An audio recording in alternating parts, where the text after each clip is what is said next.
sur le moteur, c'est pas compliqué. Tu le lèves, tu tires dessus. Le problème, c'est qu'il faut réussir à enlever tout ce qui va le tenir à la caisse, ce qui va le relier à toi pour la conduite, pour l'électricité, pour le métal, etc., etc. Donc, ce qu'il faut faire, c'est dresser la liste de...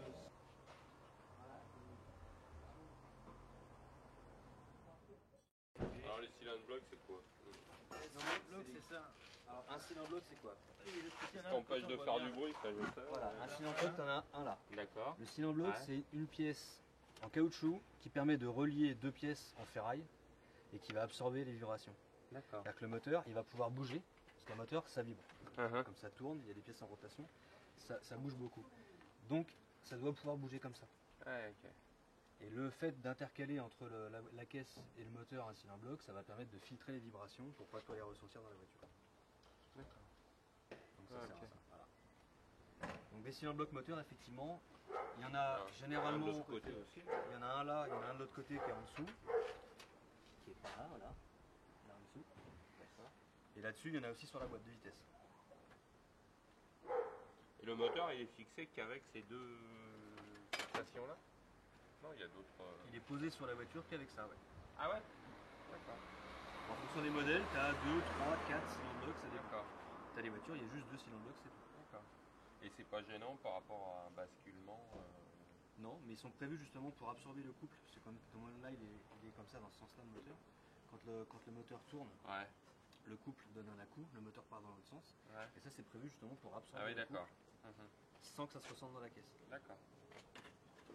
Donc après, tu as les moteurs qui sont posés, comme celui-ci. Celui-ci, il est vraiment posé sur ces cylindres blocs. Ouais. Il y a les moteurs qui sont suspendus, comme les moteurs récents, tout ce qui est Renault, etc. Ouais, parce qu'il y a des berceaux, non? Là aussi, il y a un berceau. On va le sortir aussi. Mais après, tu as les moteurs qui sont vraiment suspendus, qui ont des supports et qui sont attachés par en haut. D'accord. Celui-là, il est posé. Les cylindres blocs, c'est ce qui s'enlève en dernier. Les durites, Bah, d'eau, radiateur. ah oui, tout ce qui est durite, ouais, d'accord. Donc après, on a Et là, les tout durites. ça, c'est enlevé déjà. Toutes les durites là, alors généralement, tu as des durites qui vont à l'intérieur de la caisse pour le radiateur de chauffage. Ouais. Là et là, par exemple. Tu as les durites qui vont au radiateur. Pardon, les radiateurs. Forcément, il n'y a plus les durites. Ouais. Et en règle générale, Tout c'est ce qui va avec l'allumeur, là, normalement, il y a. Donc après, tu as tout le faisceau électrique, l'allumeur qui normalement est là, avec les fils des bougies, la bobine que tu as démontée la dernière fois, Ouais. qui était là. Ouais, d'accord. Après, on a tout le faisceau électrique complet, Qui est là. qui est là, donc qui lui va venir alimenter les différentes sondes de contrôle du bon état du moteur, donc les sondes de pression d'huile, de température d'eau, etc. Tu vas avoir en alimentation électrique l'alternateur, relié directement à la batterie, et le démarreur. Donc ça, c'est les gros faisceaux qu'on voit bien généralement, qui donnent, ça c'est le faisceau, ça c'est l'alternateur. Le moteur, tu as la boîte de vitesse, tu as un arbre de transmission avec un caoutchouc au milieu. Derrière, tu as le pont. Et sur le pont en sortie, tu as les carbons. D'accord. Après, tu as des modèles. Alors, tu as des modèles où tu as le moteur, la boîte. Ça, c'est la propulsion, en fait. Ça, c'est un des modèles de propulsion. Tu as un moteur boîte, des fois, tu as les cardans qui sortent là. Généralement, c'est sur les tractions. Après, tu as des modèles comme la Porsche 944, où tu as le moteur, l'arbre de transmission, le pont, avec les cardans, et la boîte de vitesse derrière. Ouais, certaines alphas. Ouais. Certaines alphas aussi. C'est La pour boîte ça que de vitesse, elle est bien à la fin. elle est à la fin. Ouais. C'est pour ça que la 944, elle a un super centre de gravité, parce que c'est très très bien réparti. Et c'est vraiment Et pour la tringlerie, ça veut dire? La tringlerie, c'est les tringleries rajoutées qui viennent jusque dans la voiture. Le truc emmerdant, c'est que l'arbre il tourne à la vitesse du moteur. Mais après, ça dépend des boîtes aussi, parce que tu as les boîtes qui ont des rapports directs. Comme la boîte sport inversée, elle est là, la cinquième, elle est en prise directe.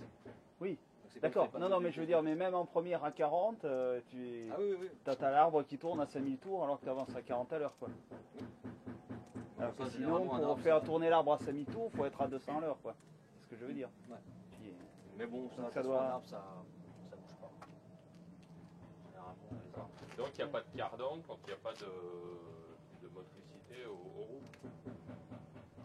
Ça dépend. Là, on a des cardans sur celle-là. À l'avant aussi. Non, à l'arrière. À l'arrière En uniquement. sortie ouais. de pont. D'accord. Après, tu as des ponts qui sont rigides. Bon, après, tu as encore des systèmes où tu n'as pas de cardan du tout. Tu as des ponts rigides. Comme sur les Cox, comme sur la Mustang. La Mustang, c'est un pont rigide. Et en gros, le système, tu as le moteur qui tourne tout le temps dès qu'il est démarré. Là, la jonction entre la boîte et le moteur, tu as l'embrayage qui fait tampon. Quand tu débrayes, tu déclenches la boîte, donc elle ne tourne plus. Et puis après, bah là, tu as un flecteur en caoutchouc. Là, tu as une articulation avec un flecteur aussi. Et là aussi. Tout ça pour que ça puisse s'articuler. Parce que quand tu tournes, le pont, lui, il va bouger un petit peu. Donc pour que tout ça puisse bouger. Voilà le principe de la transmission en gros. Et moi, je me suis toujours posé la question, quand on embraye